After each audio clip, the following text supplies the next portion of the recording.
pozdrav vsem skupaj. Moja perspektiva bo večkrat drugačna, priznam. Izhaja pa iz ene moje osebne izkušnje, ki vpliva na to, kaj pišem in kako razmišljam in ki jo je verjetno pošteno večkrat naprej povedati.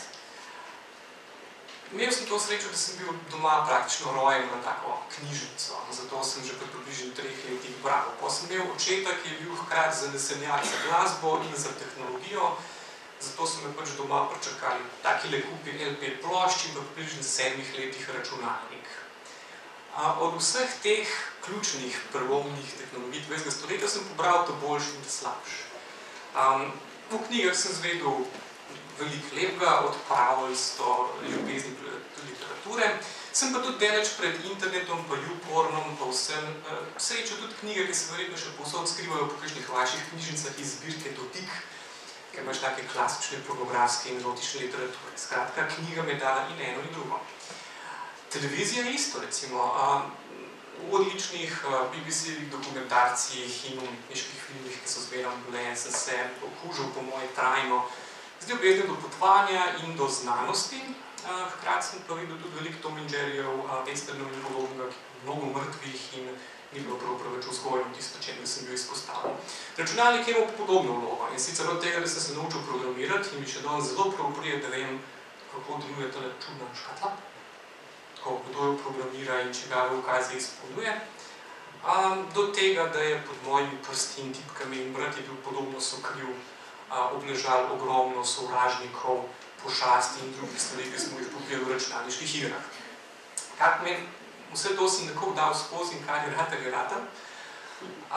Ampak ta izkušnja, nabiranje vseh teh tehnologij in približnih strategij, kako se iz tega znajditi in približno normalno zafunkcionirati v fizičnem protipljivem svetu, me je bil leta 2006 pripeljati v London, kjer sem potem, ker sem dobil eno dobro štipendijo, vpisal podiplomski študij.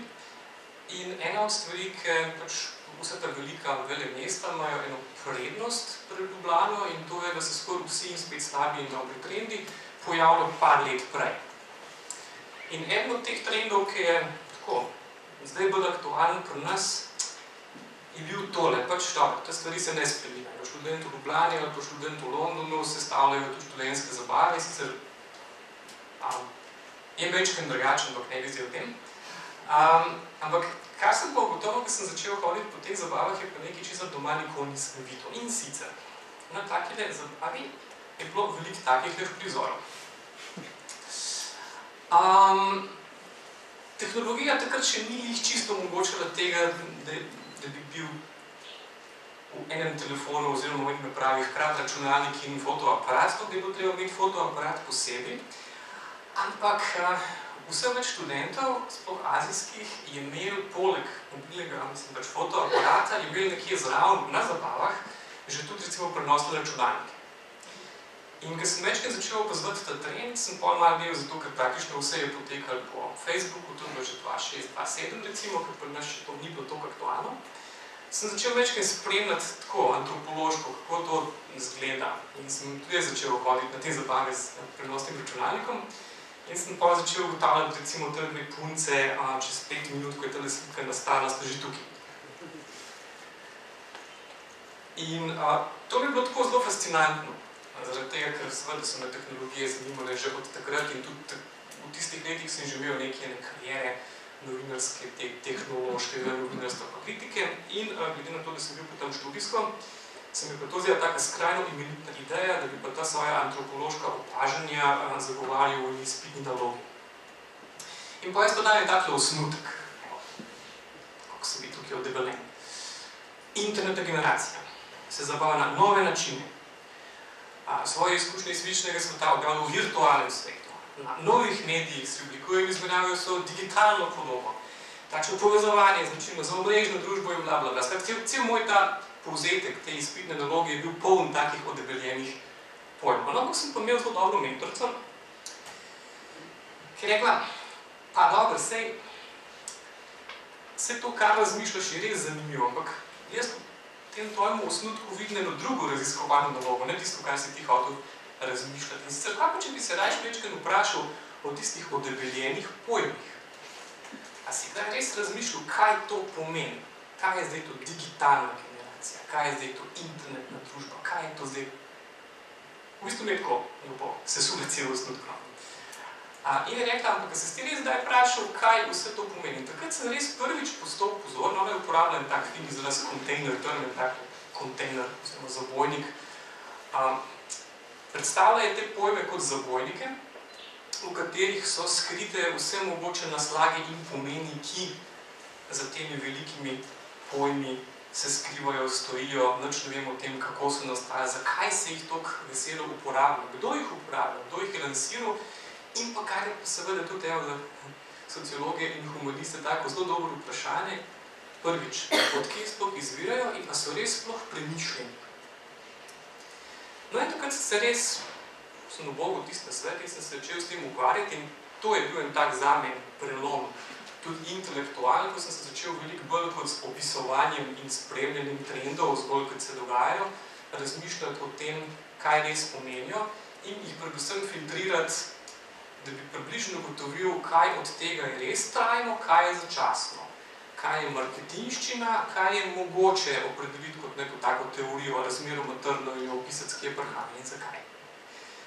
In ker smo pa vsi, to sem pa postal še bolj pozorni, in predvsem zagotovo tudi vi z vseh mogočih koncov bombardirani s temi odebeljenimi pojmi, in ste tudi vi, pa ne samo ničičani, ampak nasplošno, ali se pogovarjaš s profesorji, ali se pogovarjaš z učitelji, ali s starši, ali s komerkoli, ki ima opravka s to čudno zadevo, ki se reče mladina, vidiš, da so vsi neznansko prestrašeni. Kva pa zdaj? Zdaj, ki je vse drugače.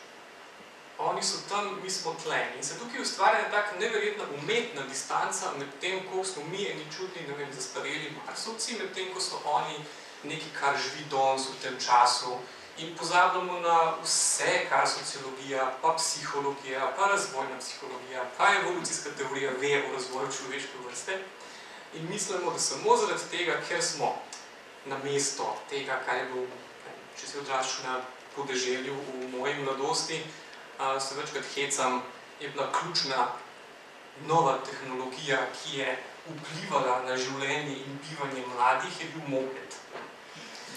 Zaradi tega, ker moped je bil tisti, ki te je tako razširil tvoj domet in je tako zelo razširil tvoj domet in tudi takrat je bil moped ena od najbolj takih moralnih panik na vasi. Pač imel si gospode in gospe, ker so tudi recimo tako dobesedno zakopavali grable, tako pod cesto, tam, kjer so motoristi šibali, kje pa sem, eni zaradi tega, da so imeli mir, pa da bi začeli kje drugje s tistimi motorji navijati.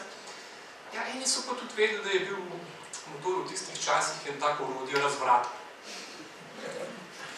Ampak kljub temu, za čuda se ne spomnim, da bi kdajkoli prebral kakršenkoli tekst o mopedologiji ali pa o družbenih vplivih mopedov na slovensko mladino v 70-ih letih. Ali pa karkoli podobno grozljivega. Medtem, ko od leta tam 90 pa pol na 2000 pa naprej lahko vsak mesec vidimo ogromno internetologije, blogologije, facebookologije in vseh ostalih teh teoretskih ali manj pristopov, ki strašijo pred tem, no rečemo, mopedi manj drugačnimi te generacije. In tukaj sem zbral samo en par takih pojmov, na katerih pač bodite sem pozorni, ko jih vidite. Vidite jih boste pa skozi. Novo in revolucionarno. Profesor Škomperle je govoril, tale stvar je stara približno, sem mislim, da 30 leta. In tole krasno, če ste pooseblja duh Žila Verna in tega, da smo živeli do pred kratkim v tej veliki ideji moderne, ki je nekako šel od razsvetljenstva in potem prikazuje zgodovino kot nekaj linearne. Recimo tukaj vidimo z mečkim drugačno grafiko, lahko podobne stvari vidite tudi danes, ampak v glavnem že v 30 letih je bilo nekaj najbolj normalno, ker smo tam imeli propelerske avione, tam je pa že rakete, tam je futuristične avto, tam je pa kočije, skratka, vsa ta zgodba o napredku je skrajno linearno razmerno prikazana, sploh v moderni. V tehnologiji se to vedno dogaja in skozi poslušamo, da je vse samo en tak logična nadgradnja prejšnjega, kot da je zgodovina vnaprej dana, kot da ni druge. In če berete ključne politične dokumente iz konca 90-ih let, ali pa recimo prve teoretike digitalne družbe ali Nicolas Negroponte in podobno. Ko ste videli noter poln takih zelo bombastičnih trditev v smislu tehnologija je kot naravna sila. Ima svojo avtonomijo, ima svoj način, ima svojo naravo in mi se ji ne moramo upreti, lahko se ji samo prilagodimo. Na podoben način, zdaj govorimo o mladini, češ, je to nekaj imanentnega na podobni ravni, kot imamo, ne vem, cunamije in ne vem kaj. Ampak ta primerjava z okoljem je pravzaprav dobra, zaradi tega, ker ali je globalno segrevanje zares samo naravna sila, ki se je od nekje vzela in nas zdaj tukaj nam grozi in se ji moramo prilagoditi, a smo biti imeli kaj zraven pred tem. In zmerom, pri vsaki tehnologiji, ni važno kaj, primer to roke. V teh objektih, v teh črnih škatlih, vseeno je gor jabolk narisana, je gor Microsoftov logo ali pa kar drugega, v vseh teh tehnologijah je ogromno zgodovino. Vse te tehnologije je nekdo podprl. Nekdo je investiral v ideje, ko so bile na začetku. Nekdo je na ravni politike odločil, katere stvari bojo prioriteta, katere ne. Katero se bo reguliralo, katero se ne bo. Kaj bo dobili davčne olajšave, kaj jo ne bo. Če razmišljate tudi o knjižnicah na tej ravni, recimo, da rečete, da je tudi knjižnica neke vrste kontejner, veste, da je to daleč od tega, da je to samo en prostor, v katerem so knjige, ampak je tukaj ogromno družbena, ogromno ideje, zakaj bi ljudem dali knjige na razpolago, zakaj bi jim dali prostor na razpolago, kdo ne vas financira, na kakšen način. In ista stvar, za vsako stvar, tehnološko, ki jo imate v žepu, se morate vprašati ista vprašanja. Vsako tehnologijo je nekdo financiral, nekdo promoviral in precej aktivno poskrbel, da danes uporabljamo eno tehnologijo namesto druge. Tukaj ne gre za velike masterplane, pa za teorije zarote, pa to noben ni mogel v tistem momentu vedeti, kaj je ustvaril. Ena taka lušna metafora je bila, da najverjetneje tist, ki je ustvaril, oziroma ki si je izmislil kolo, ga je najprej uporabil za podstavek ali pa za dekoracijo, zato ker ni vedel, da pa to lahko nekoč rata prenosno sredstvo. Če poznate zgodovino tehnologije, vidite, da je podobno. Skratka, vsak izum, vsaka stvar je bila včasih na čist drugačen način zamišljena, kakor se je po na koncu začela uporabljati. Torej, novo revolucionarno, to je zelo tak sporen pojem, v veliko novega je ogromno starega, videli boste, da delničarji, investitorji in politiki, ki odločajo o tem, kaj se dogaja z najnovejšo tehnologijo, so praktično enaki, kot so že zadnjih 100 let. Ali so njihovi pravni nasledniki, ali pa njihovi ideološki nasledniki. Druga stvar.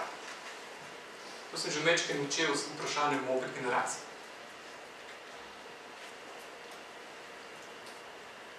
Otroci imajo verjetno še edini neskončno časa.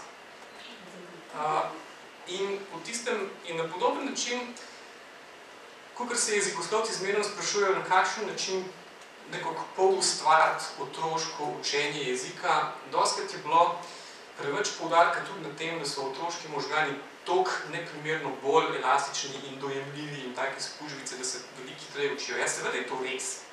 Ampak zdaj si pa vi predstavljate, koliko časa ste vi, predstavljate si jezikovni tečaj, pa tudi če je dolg, recimo, da ima 270 ur. To ni procent časa, ki ga vi namenite zavedno ali pa nezavedno temu, da se vaš otrok nauči govoriti. To se zelo podcenjuje. Gre za kombinacijo možganov mladih, kombinacijo neskončno časa, neskončno ukvarjanja, neskončno ne vem česa.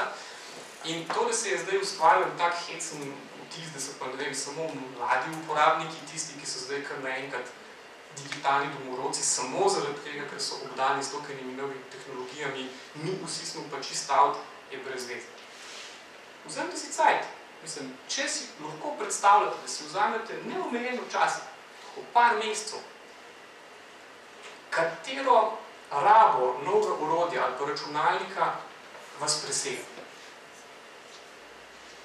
Če vzamete dosti časa in motivacije, česa se ne morate naučiti. Zdaj, da smo imeli kriptoparti prejšnji teden. raba varnostnih orodij, šifrirni algoritmi, skratka same take stvari, ki vsi, ki niso programeri, tako izmrznejo, ki jim to nekdo omeni. Za takle računalnik rabiš 2 ure dela. Če ti nekdo še zraven tako večkrat pomaga. Če se sam učiš, pa greš malo na YouTube, pa tole rabiš 3 ure. Česarkoli se lotite, če imate cajt,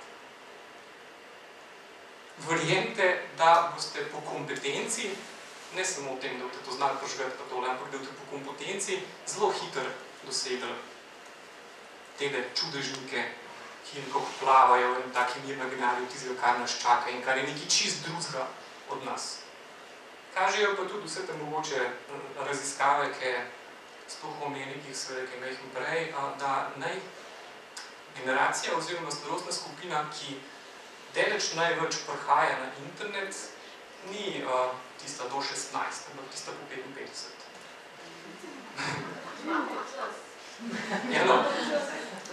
Sej. Ampak, se pravim, tukaj spet so čist druge stvari, kot to, da so pa oni naravno eni taki tehnološki marsovci. Pač cajt imajo. Prvič imajo cajt in drugič, kar je pa tudi pomemben, je pa to, da oni nekako tale ni šel v trgovino, pa si tega kupil. In tudi vaši otroci niso kupili računalnikov, pa mobilnih telefonov, pa vseh teh naprav, na katerih zdaj več čas visijo. Ja, pač mi smo jih kupovali, a pa smo jih dobili. Tako da, teh samoizpolnjujočih se prerok je tukaj ogromno. Isto tlele, ta je najbolj taka pogosta, ki imam na filozofski, imam tako vsak leta, pa na 2 leta imam eno tako uvodno predavanje za študente humanistike, češ, ali je mogoče diplomirati z Google. Govori seveda. Mogoče. A je to dobro, je to slabo? Tukaj smo pa že počasi pri njih čist drugih vprašanj. Eno stvari, ki jo ponovadi naredim, pa dobro, tukaj grem. Jaz sem tudi malo ta problem, da sem res pač programer bil nekoč in vem, na kakšen način tole delam. In če zelo nakratko razložim, ta računalnik je zelo butasta stvar, ki ne dela drugega, kot samo bere ukaze v programskih vrsticah in jih zelo, zelo hitro in zelo, zelo zvezno izpolnjuje. Kaj pomeni, ko ti vpišeš v Google, recimo, ne vem, da ne veš, ki je tole, pa daš noter, seminar, branje, knjižica Otona Župančiča, Ljubljana, ta teden. Tam zadnji so pač programčki, ki to pretvarjajo v neki. En zna prebrati Ljubljana, en zna prebrati datum, en ve, kva je v vašem Gmailu, en ve, kva ste že iskali po Googlu, en ve, kva še boste, ve, kva imate na Kindlu, ve, kva imate na tablici, ve vse in pol, to je to dosti enostavno ugotoviti. Ampak pol, ki to pride ven, je pa eno vprašanje, od česa je odvisno, kaj je na tisti prvi strani Google izredkov. A je to nekaj, kar je čisto neutralno, a je to že skozi ne vem koliko filtrov šlo, a je vaš zadetek oziroma vaša prva stran ista kot moja, a ni, namig ni.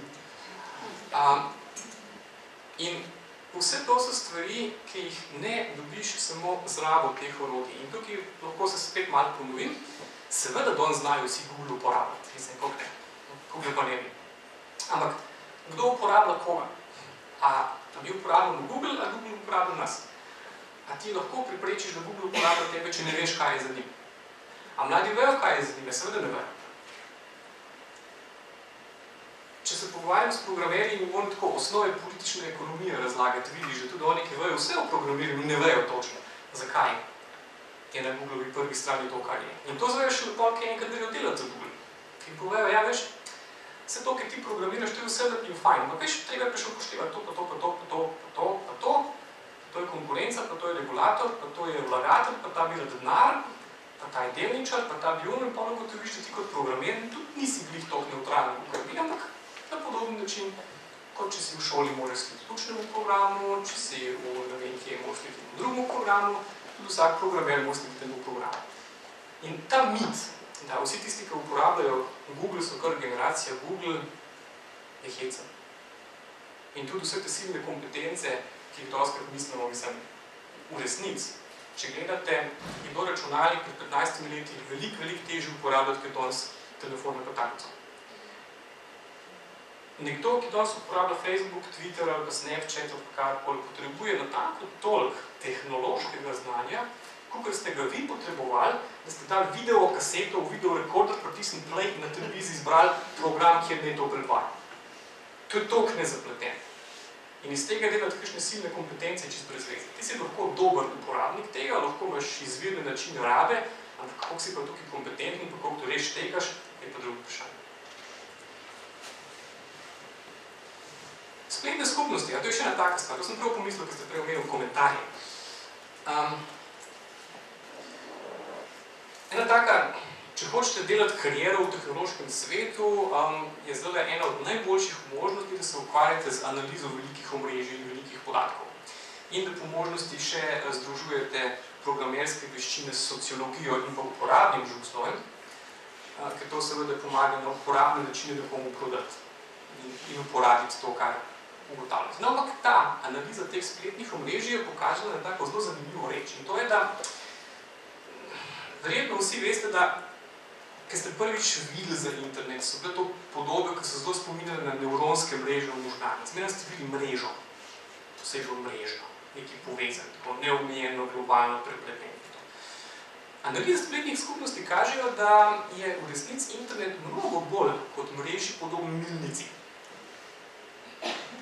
Sestavljen ga iz velikih in majhnih mehurčkov, med katerimi poteka 90% vse komunikacije znotraj mehurčka in samo 10% komunikacije na robovih med mehurčki. In to je navzoče povsod. Torej, vsa ta pravljica o globalizaciji, ne vem, čem dobro, če mi jemljamo globalizacijo samo geografsko, da pač moj mehurček ni omejen samo na politično mejo države Slovenije, to drži. Ampak moj mehurček je zaprt. 90% moje komunikacije poteka znotraj mehurčka. Delajo so analize ameriških blogerjev, zato ker oni imajo to analitiko veliko razdeljeno, ki jo morajo imeti, ker to uporabljajo v političnih kampanjah. In so ugotovili, kar je isto tudi pri nas. No, da pač republikanski blogerji berijo republikanski blogerji, demokratski blogerji berijo demokratski blogerji. Tisti, ki berijo ene in druge, je unih 10%, ki prispevajo 95% vseh sovražnih komentarjev. In ena od stvari, ki smo mi velikrat analizirali, tako manj neformalno, zaradi tega, ker formalno tega ne smo bili priznati, ker bi, no, da, Nataša bi nas grdo gledala včasih, ampak se da večkrat vprašam, če te stvari poznaš. In to je, da smo parkrat ugotovili, da 90% vseh komentarjev, ki se v Sloveniji vedno nehajo pri partizanih in demokracih, ne glede na to, pišemo o vrtnih palčkih ali čim, je delo izredno malo ljudi, ki pod mnogo psevdonimi iz parih računalniških kišt to sistematično trosijo okoli.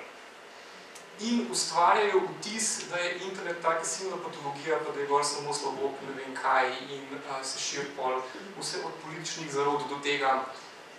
To ne vem, če ste vedeli, da tudi ta avion, ki je dol padel zaradi tega, da se je v chemtrail zaletel. Vse lahko preberete na internetu. Ampak to ne odraža realnega stanja interneta. Ko se ti enkrat ukvarjaš s konkretnimi ljudmi, ko se ukvarjaš s konkretnimi skupnostmi, ko imaš ti opravka s konkretnimi dopisovalci na drugi strani, se stvari popolnoma spremenijo. To vam lahko povejo wikipedisti, to vam lahko povejo kdorkoli, ko upravlja kakšno spletno skupnost, ki ima od samega začetka postavljena osnovna pravila komuniciranja. Tako vem, če ga boš bilo rečeno, če ga boš tukaj nekaj pisal, tu vletiš dol. In tudi, ker imaš enkrat to vzgojo narejeno, tudi sama skupnost tak ljudi začne izločiti. In zdaj, zakaj je teh komentarjev toliko? Grdo rečeno zato, ker medijske strani služijo s kliki in ker take stvari generirajo mnogo prometa in ogledov. Samo zato. Vse pa stvar, da tudi nivo internetne komunikacije razmeroma enostavno v parih mesecih, če se tega res lotiš in postaviš pravila in se jih držiš, zelo urediti. In takrat pa kar naenkrat tudi internet postane mnogo manj strašljiv. Da ne rečem, da v teh svojih 20 letih še nikoli nisem tako naključno zašel na kakšno pornografsko ali pa pedofilsko stran. To se moš res pomatrati.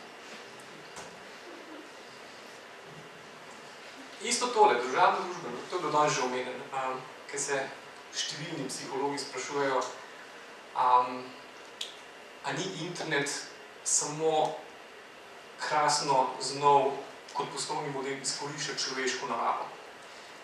Ena taka dosti smiselna primerjava je s hitro hrano. Recimo evolucijski in psihologi in tisti, ki se ukvarjajo tako z evolucijsko teorijo, bojo rekli, zakaj imamo ljudje toliko radi kombinacijo sladkega, slanega in mastnega. Zdaj, tej kombinaciji okusov verjetno veste, da ustreza velika večina tistega, česar ne smete. Je pa fajn.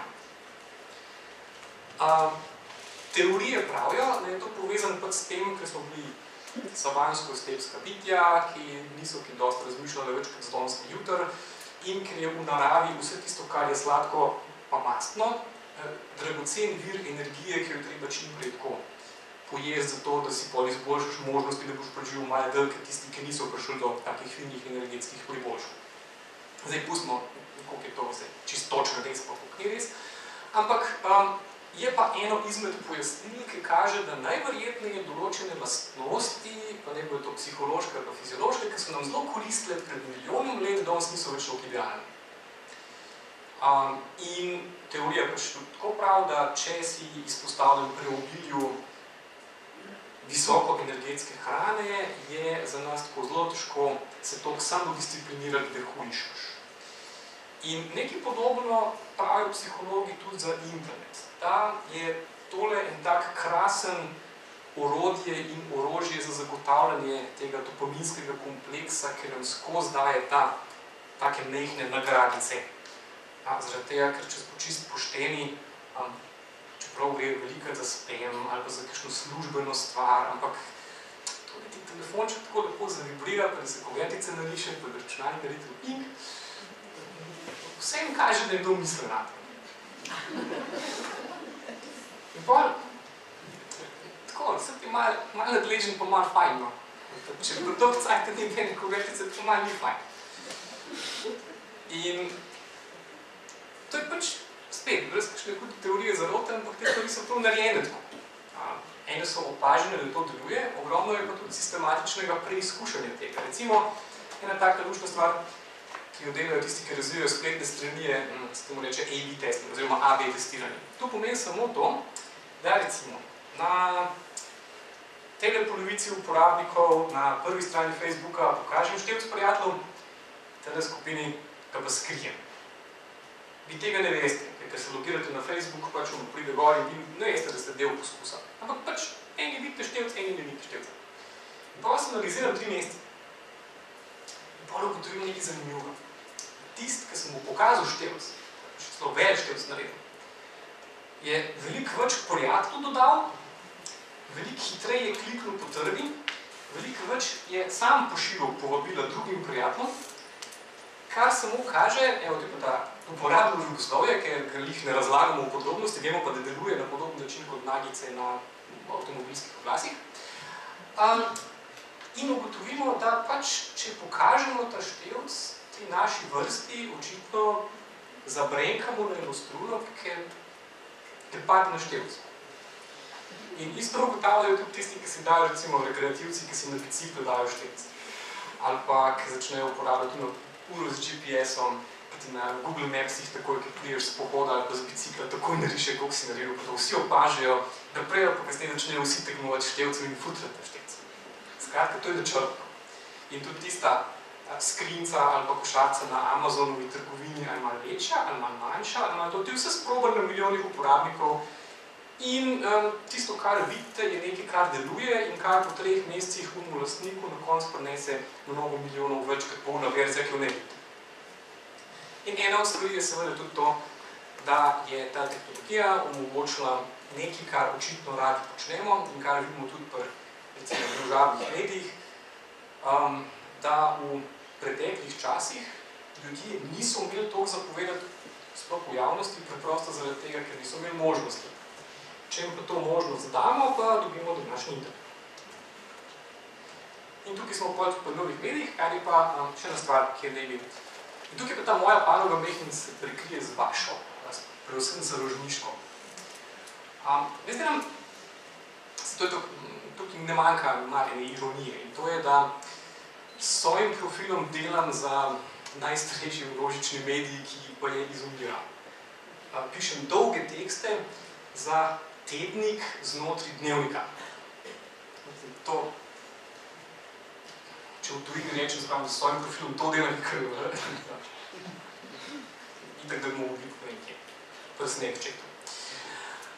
Ampak, fino pri teh je to, ker vsi te mediji so neposredno življenjsko povezani s tem, ali kdo gleda, bere, spremlja ali pa ne. In res je, da kar naenkrat noben od teh medijev ne ve točno, kaj bi naredil in kako bi preživel še naprej. In se vsi pa ukvarjajo, kar je pa najbolj zabavno, s temi mladimi uporabniki interneta. En gospod, ki je na BBC-ju delal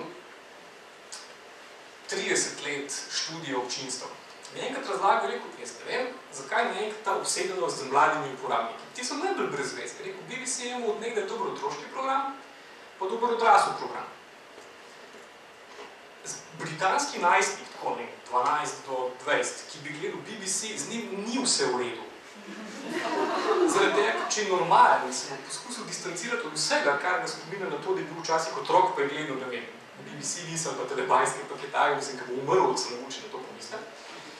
Še hujš pa je, da bi gledal tisto, kar njegovi starši.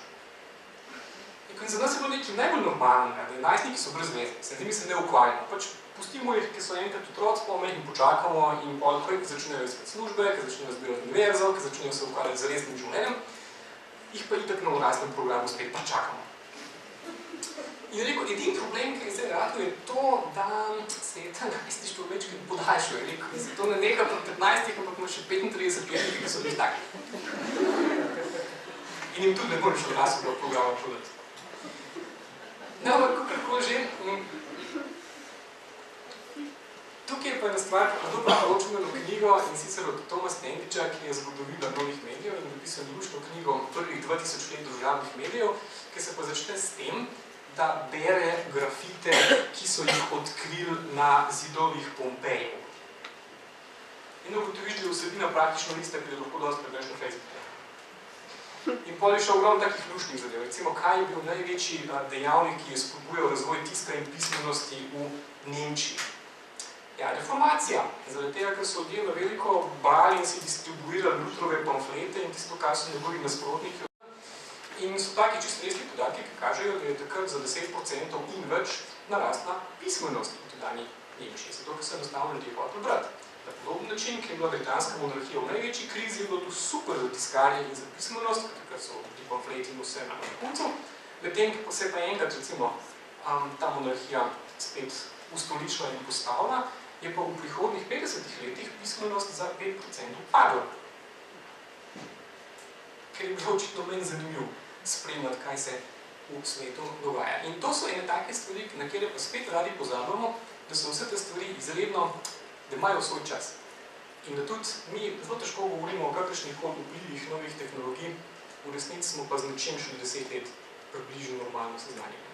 Ker to se izredno hitro spreminja in iz tega kakšne take trajne posledice izpeljati je zelo tvegano.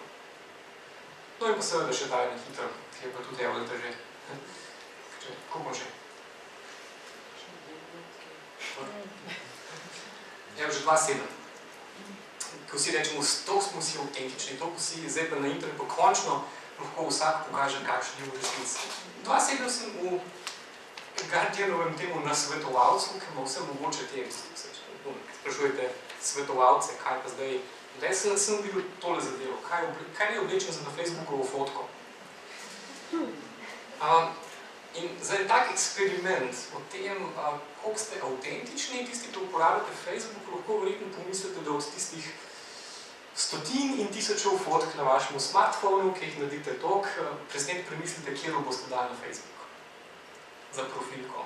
In teh je samo mislim, da 90% izpada v 4 tipe.